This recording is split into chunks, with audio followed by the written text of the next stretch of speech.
As Robb Stark's forces gather at the Twins, preparing for their march back north, he makes an unexpected announcement at the Lord's table. He wishes to marry his Frey bride immediately. This declaration surprises everyone, from the northern lords to the Freys, and even his mother, Catelyn Stark. While it was known that Robb would have to marry a Frey girl eventually, many assumed it would happen after the war. Lord Walder Frey is the first to respond, eagerly accepting Robb's request. He orders his daughters to be presented, allowing Robb to choose his bride. A feast is hastily prepared and Robb ultimately selects Roslin Frey. The wedding ceremony takes place without delay, marking the formal alliance between House Stark and House Frey. As the celebration unfolds, it is suddenly interrupted. Walder Rivers and Sir Hosteen Frey arrive with an unexpected gift for King Robb, a captive. The Hound stands before them in chains, flanked by spearmen and a young traveling companion. Though dressed as a boy and covered in dirt, Catelyn immediately recognizes her daughter, Arya Stark. Overcome with emotion, she rushes forward, shouting for Arya's release and embracing her tightly. Tears stream down her face as the two reunite, while the Northmen cheer in celebration. Arya convinces Robb to spare the Hound and take him into his household as a guard, explaining that she would not have survived the journey without his protection. The Northern Lords view this reunion as a good omen for the coming war, though in the shadows, Roose Bolton watches the scene intently, already plotting his next move. With the alliance with House Frey secured, Robb's forces march toward Moat Cailin. The Ironborn, unprepared for the assault, quickly fall to the Northern army. As the Northmen advance beyond the Neck, they begin reclaiming their lands. Each lord returns to his castle, driving out the remaining Ironborn who, without Balon Greyjoy's leadership, are unable to resist. Winterfell is retaken with little resistance, allowing the Starks to begin the arduous task of rebuilding. Catelyn dedicates herself to restoring the castle, while Robb receives an urgent message from the Night's Watch about the growing wildling threat. Though weary from war, he knows he cannot ignore the danger and reluctantly leaves Roslin in Winterfell under his mother's care. Back home, Arya insists on training to fight. To her surprise, Catelyn agrees, realizing that her daughter must learn to protect herself after all she has endured. However, she refuses Arya's request to be trained by the Hound, and instead assigns Daisy Mormont, a skilled warrior, to mentor her. As Robb rides to address the wildling threat, he discovers he is not the only king present. Stannis Baratheon has also arrived, having already scattered much of the wildling host. Despite their common enemy, Robb refuses to swear fealty to Stannis. Recognizing the tension, Jon Snow steps in and proposes a compromise. Jon suggests that instead of demanding oaths of fealty, Stannis could offer the wildlings land in the gift in exchange for their loyalty. While Stannis is hesitant, he acknowledges that using the wildlings as soldiers could strengthen his position. Robb agrees to let any Northman volunteer for Stannis' cause without fear of punishment. Unexpectedly, House Karstark pledges troops, and even Roose Bolton requests a private meeting with Stannis. At the Dreadfort, Roose Bolton meets Stannis and his trusted advisor, Sir Davos Seaworth. Roose, ever calculating, offers Stannis secret military support, but not openly. He claims the North is bleeding and that Robb Stark's rule cannot last. If Stannis wishes to win the war, Roose insists, he must accept his help. In exchange, he demands security for House Bolton in the new North Stannis will rule. Stannis, ever distrustful, warns Roose that betrayal will not be tolerated.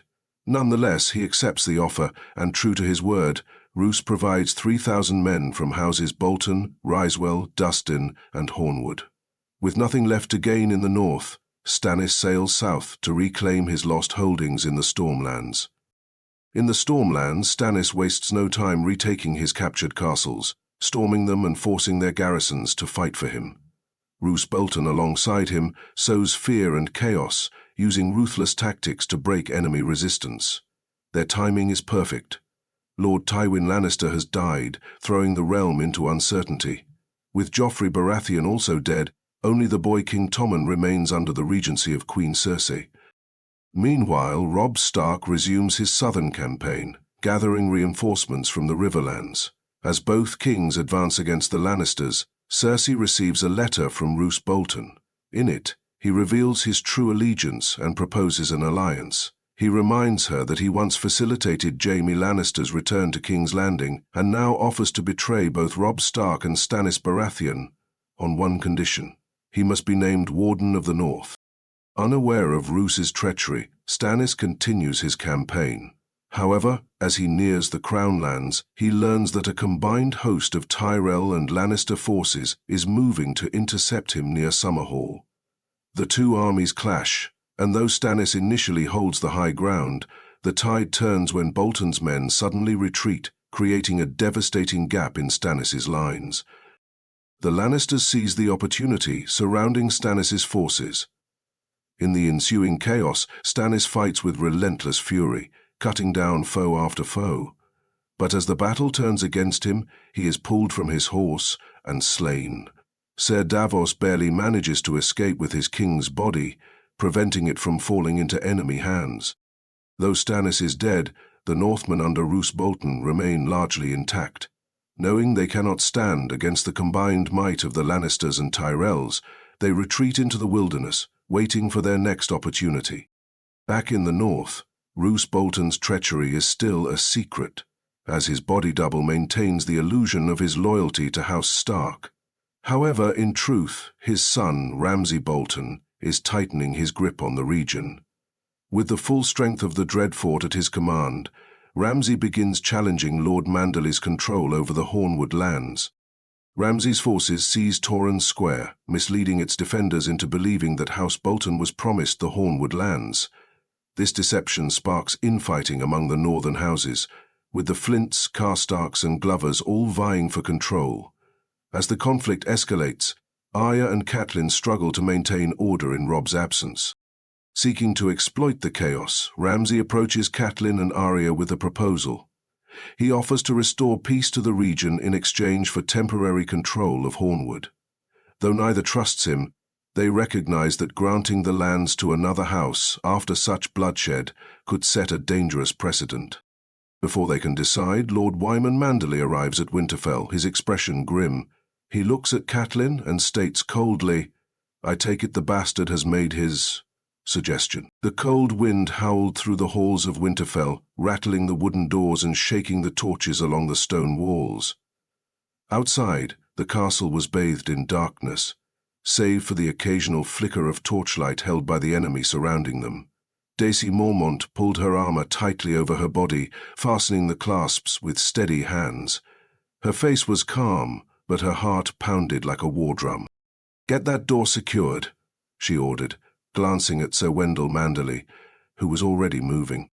Wendell, a giant of a man with a barrel chest, slammed the iron bar down against the wooden doors and pressed his weight against them. For a moment there was silence. He and Daisy exchanged a brief look of relief. But then, bang! The door shuddered as something heavy slammed against it from the other side. Dust fell from the wooden beams above. "Arya," Wendell muttered, reaching for the longbow strapped across his back. Another impact. The wood groaned and splintered slightly at the edges. Daisy gritted her teeth, gripping her mace as her pulse quickened. She could hear the enemy shouting outside, the clanking of steel against steel as they prepared their assault. A final thunderous crash sent the door flying open, the iron bar snapping in two. The bitter wind swept in with it, carrying the scent of blood and fire. Beyond the threshold, a group of men stood in the torchlight, their weapons glinting. Arya Stark took a sharp breath and tightened her grip around Needle. Her small fingers curled around the hilt as she steeled herself. "Stay behind me," Catelyn Stark whispered to Roslin, positioning her body protectively in front of the pregnant woman. The first man rushed forward, a brutish figure clad in patchwork armor, his sword raised high. Daisy was waiting.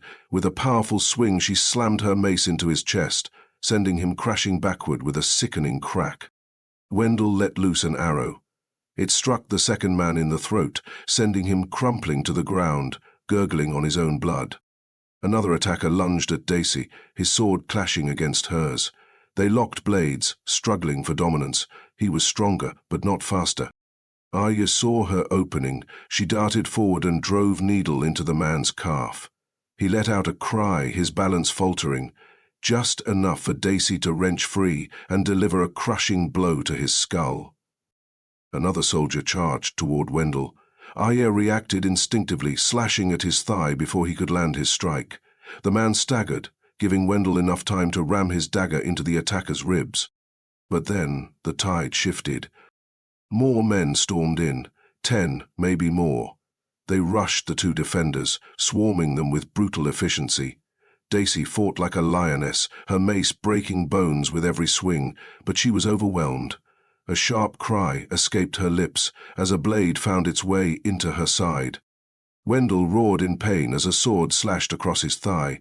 He collapsed onto one knee, blood staining the stone floor beneath him. Arya stepped back, breathing heavily, her sword trembling in her grasp. She positioned herself between the attackers and her mother, ready to defend her with everything she had. But the men did not advance. A figure emerged from the darkness, his boots clicking against the cold stone floor. He walked leisurely, as if he had all the time in the world. His smirk was cruel, his pale eyes gleaming with amusement. Ramsay Bolton.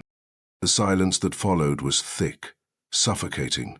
Arya clenched her jaw, her body rigid with fury.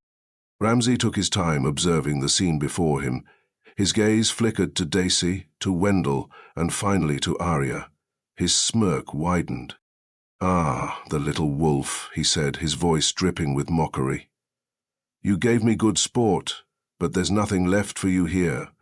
Winterfell is mine." Arya felt her anger burn hotter than ever. "I'll never let you have Winterfell." Ramsay chuckled, a low, chilling sound.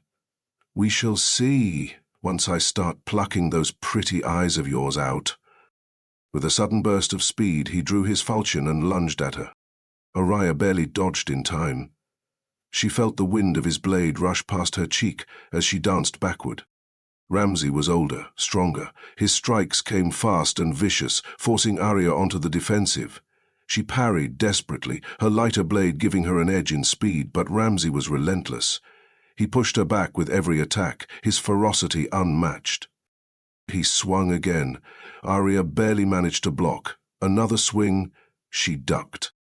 But he was toying with her. Arya knew it. He wanted her to struggle, to suffer.